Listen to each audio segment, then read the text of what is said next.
जय माता जी। नमस्ते दोस्तों, अगर मेरा गीत आपको अच्छा लगे तो प्लीज लाइक और सब्सक्राइब करना ना भूलें। चांद ऐसन दल चमको तयावेला, चांद ऐसन दल चमको तयावेला, सूरज ऐसन पर कासाए लाला, सूरज ऐसन पर कासाए लाला, गंगा जैसन दल उमड़त आवेला,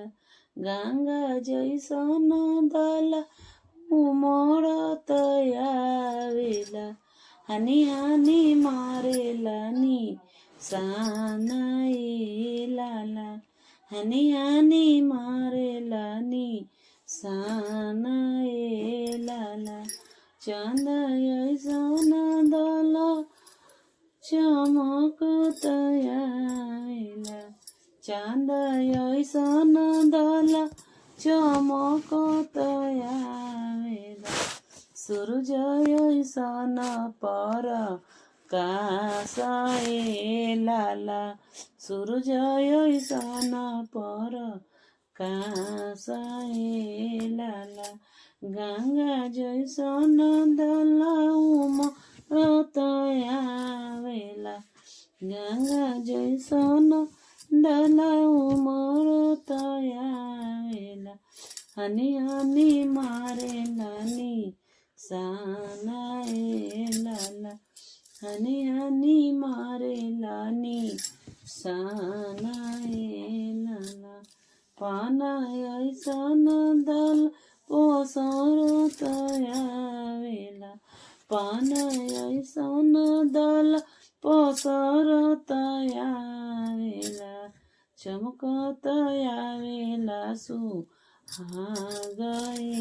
लाला, चमकत आवेला सुहागे लाला, अपना मालिया में से निकलाली कौन समधी, अपना मालिया से निकलल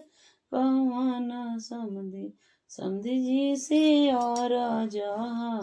माराए लाला, समधी जी से और जहाँ माराए लाला, रौरा घरे बाड़े समधी राम कुआरे हो, रौरा घरे बाड़े समधी